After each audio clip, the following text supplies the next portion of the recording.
पूर्वसंचित. नमस्कार मित्रमैत्रिणींनो, ज्योतिष क्रिएशनमध्ये तुमचे सर्वांचे स्वागत आहे. तर आज आपण पूर्वसंचित या विषयावरती एक लेख बघणार आहोत.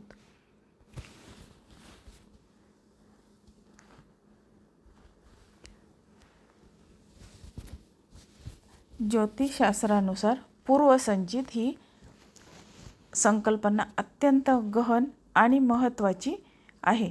आता आपल्या जीवनातील सुख दुःख, यश अपयश आणि अनपेक्षित घटनांचा संबंध आपल्या संचित कर्माशी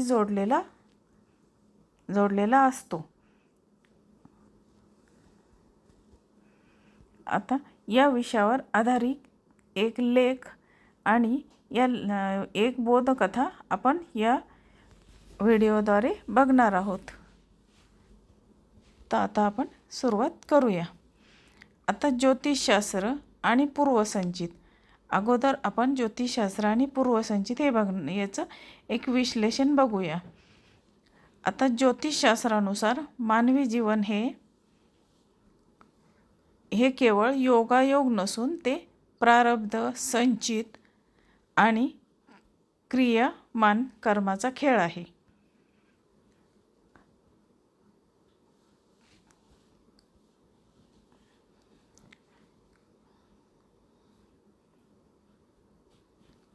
आता आपण पूर्वसंचित म्हणजे काय हे बघूया. आता पूर्वसंचित मानव जीवन हे केवळ वर्तमान क्षणांवर आधारित नसून त्याच्या मागे असलेली भूतकाळातील कर्माची साखळी त्याला आकार देत असते. आता आपल्याला आज जे काही सुख दुःख, यश अपयश अनुभवायला मिळते त्यामागे काहीतरी अदृश्य पण प्रभावी कारण कार्यरत असते. आता भारतीय तत्त्वज्ञानात या कारणाला पूर्वसंचित असे म्हटले जाते. आता जन्मोजन्मी साठवलेली कर्मफळेच माणसाच्या वर्तमान जीवनाचा पाया घालतात. आता अशी श्रद्धा प्राचीन काळापासून रूढ आहे.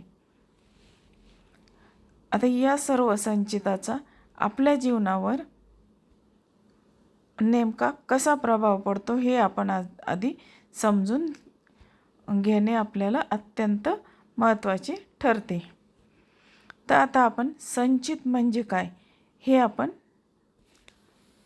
बघूया.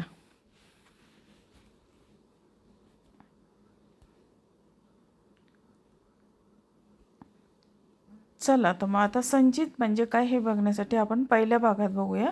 आता संचित म्हणजे काय. आता अनेक जन्मात केलेल्या कर्माचा जो साठा असतो तो आपल्या आत्म्यासोबत जमा होतो. याला संचित असे म्हणतात. आता हे एका मोठ्या कोठारासारखे असते. आता आपण दुसरा भाग बघूया. आता पहिल्या भागामध्ये आपण कर्माचा तो साठा बघितला. आता दुसऱ्या भागामध्ये कुंडलीतील स्थान. आता ज्योतिषशास्त्रामध्ये कुंडलीतील 9वे स्थान हे भाग्यस्थान मानले जाते.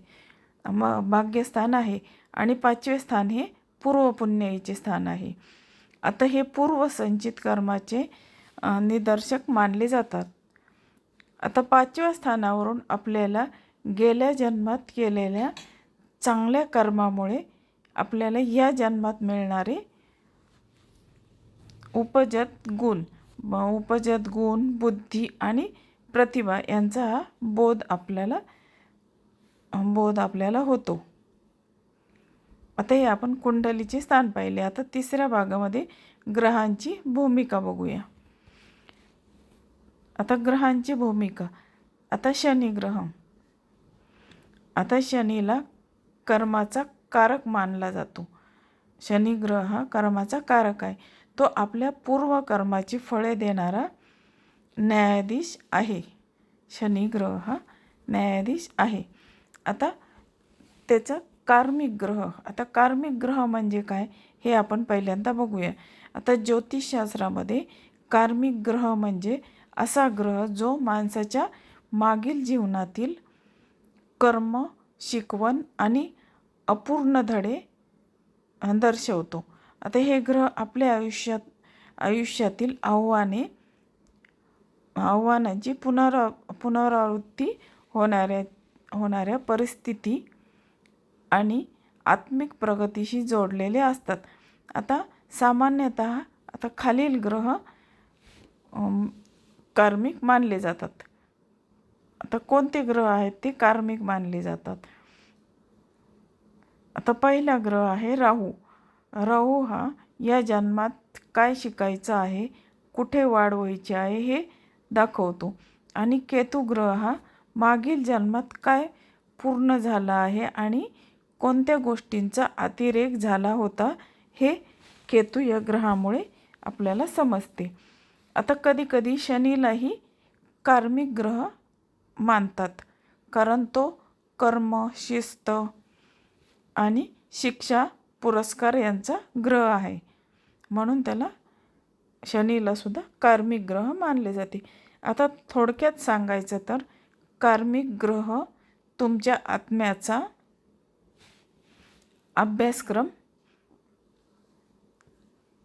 अभ्यासक्रम जे धडे राहिले आहेत ते या जन्मात, आता मागच्या जन्मामध्ये जे धडे राहिलेले आहेत ते या जन्मात अनुभवातून शिकवणारे ग्रह मानले जातात. याला हे कार्मिक ग्रहाचे कार्य असते. आणि आता चौथ्या भागामध्ये पाहूया आपण प्रारब्ध आणि उपाय, त्याच्यावर उपाय.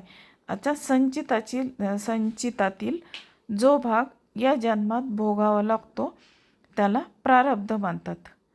आता शास्त्र आपल्याला हे सांगते की काही गोष्टी बदलता येत नाहीत. प्रारब्ध बदलता येत नाही, पण योग्य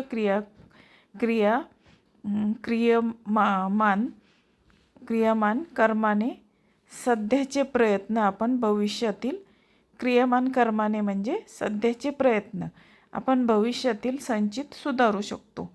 आपण प्रारब्ध बदलू शकत नाही, पण आपण सध्या जे प्रयत्न करतो आहे ते आपण बदलू शकतो. आता पूर्वसंचित यावर आधारित एक मी बोधकथा सांगत आहे. ती बोधकथा आपण खालीलप्रमाणे बघूया. आता पूर्वसंचित याच्यावर आधारित ही बोधकथा आहे. आता बोधकथा याचं नाव आहे कर्माची सावली.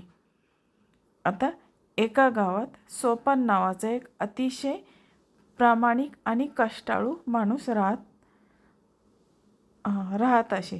तो दिवसभर मेहनत करायचा, पण तरीही त्याच्या घरात नेहमी गरिबी असे.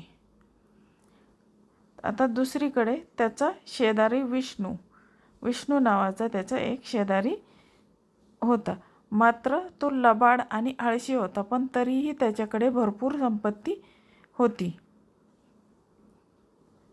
एकदा सोपान एका ज्योतिषाकडे गेला आणि विचारले, महाराज, मी इतकी सेवा करतो, कुणाचे वाईट चिंतत नाही, तरीही मी दुःखी का आणि तो अधर्मी विष्णू सुखात का? असा प्रश्न ज्योतिषाला सोपान विचारतो. ज्योतिषी हसले आणि म्हणाले, सोपान, हे पूर्वसंचित आहे. मागच्या जन्मी विष्णूने खूप दानधर्म केला होता. त्याचे फळ त्याला या जन्मी प्रारब्ध म्हणून मिळत आहे. पण त्याने या जन्मी वाईट कर्म केल्यामुळे त्याचे पुढचे संचित बिघडत आहे. आणि माझे काय? सोपानने विचारले, त्या ज्योतिषाला विचारले. ज्योतिषी म्हणाले, तुझ्या पूर्वसंचितातील काही उणीवांमुळे तुला आज कष्ट सहन करावे लागत आहे, पण तुझे आजचे क्रियामान कर्म इतके चांगले आहे की तुझे पुढे अनेक जन्म सुखाने करत आहेस. म्हणजे आत्ताची कर्म तू करत आहे, त्याच्यामुळे तुझे पुढचे अनेक जन्म तू सुखात राहशील. ध्यानात ठेव, संचित हे बँकेतील मुदती ठेवीसारखे म्हणजे फिक्स डिपॉझिटसारखे असते, जे आज ना उद्या संपतेच. पण आजची सत्कर्मे हे नवीन भांडवल आहे. काही वर्षांनी विष्णूने आपल्या व्यसनामुळे सर्व संपत्ती गमावली, तर सोपानने आपल्या कष्टाने आणि आपल्या स्वभावामुळे समाजात मान सन्मान आणि समाधान मिळवले.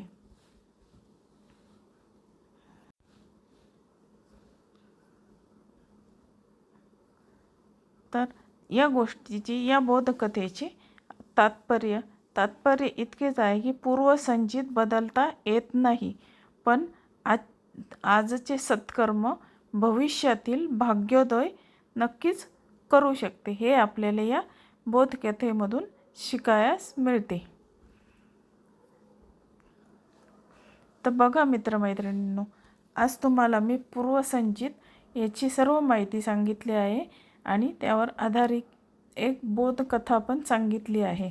तर तुम्हाला जर हा व्हिडिओ आवडला तर माझ्या चॅनलला नक्की लाईक, शेअर आणि सबस्क्राईब जरूर करा आणि असेच नवनवीन व्हिडिओ बघत रहा. धन्यवाद.